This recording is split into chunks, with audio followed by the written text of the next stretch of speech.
So here's an update. I'll try and make it pretty short. This is my EDF trainer. It's got big airfoil, ailerons, elevator, my 64mm ducted fan, and I'm gonna get a receiver for this and then hopefully get it flying, because I have not had very good luck with these things, so hopefully that flies pretty good. Under a bunch of crap, that's the Delta Yak. The plans are still being made for this.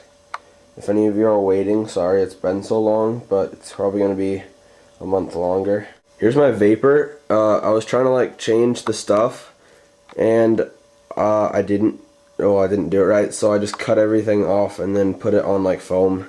The battery goes right there, and I'll be doing something else with this that I'll talk about here in a minute. So here is a big project. This is a C-130, and that's the wing.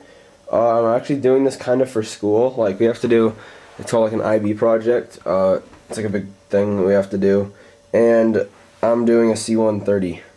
So I'll explain this a little bit. It's got elevator, rudder, and on the wing here is going to go ailerons that are actually right there. I already have the hinges in.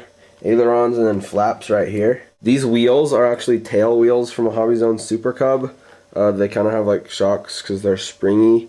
And then this is a wheel from some plane that I bought a long time ago, and there's a servo in there, so that's a steerable front wheel. So in the back there's a Bombay door.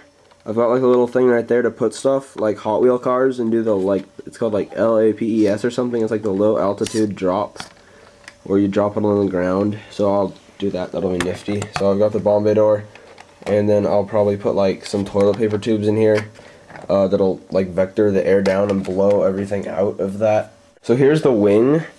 It's made of Depron that I put over the stove and bent. It's got like the airfoil, and there's going to be ailerons on there. It's basically just hollow the whole way through. There's a carbon rod on the bottom, and I don't know if you can see, but it's really shiny, or like, it's really shiny. It's because I have a bunch of layers of Mod Podge and this other kind of like sealer stuff on it. And I've also got that on the front end of this and the back. I'm going to coat the whole thing in the sealer. So there's going to be 4 motors on this plane. Each one spins an 8-inch prop. Each motor has about 14 ounces of thrust. Total, this plane is going to have about 55 ounces of thrust. That's a lot, and it'll probably weigh under 30 ounces. So it's way overpowered, but it'll have 4 ESCs to go with those 4 motors, and each ESC will be connected to one of these little Y battery connectors, and there'll be 3 of these that wire down to one 2200 milliamp battery. So that leaves around 500 milliamps per motor. So that's plenty. They're pretty small motors, they're not that strong. So I guess I'll have the flaps and the Bombay door on the same channel.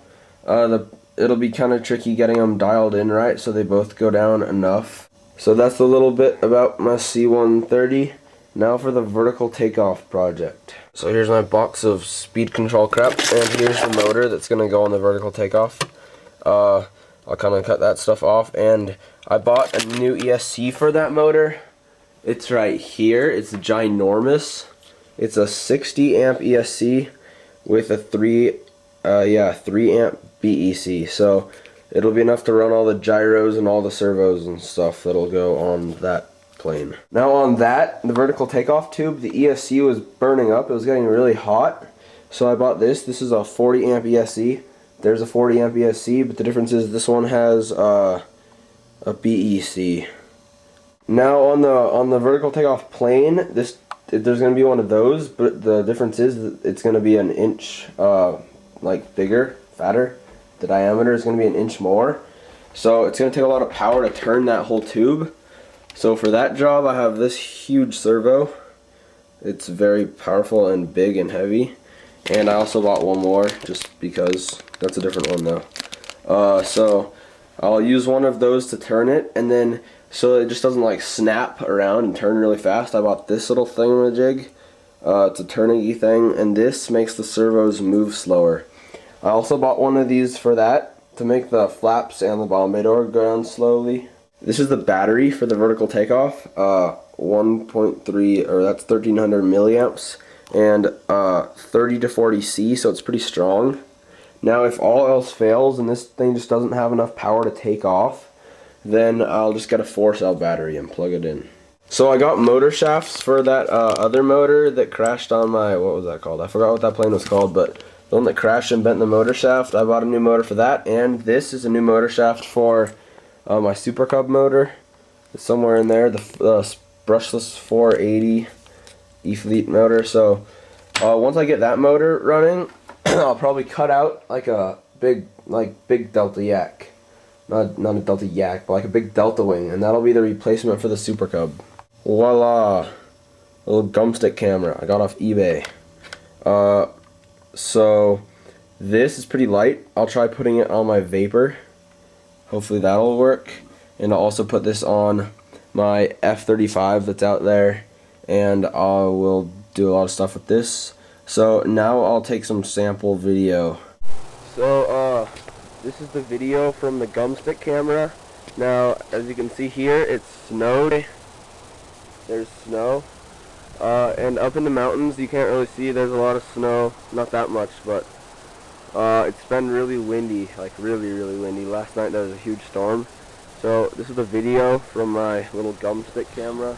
So that's a little update. I'll try and get this little camera on that. Thanks for watching, and bye.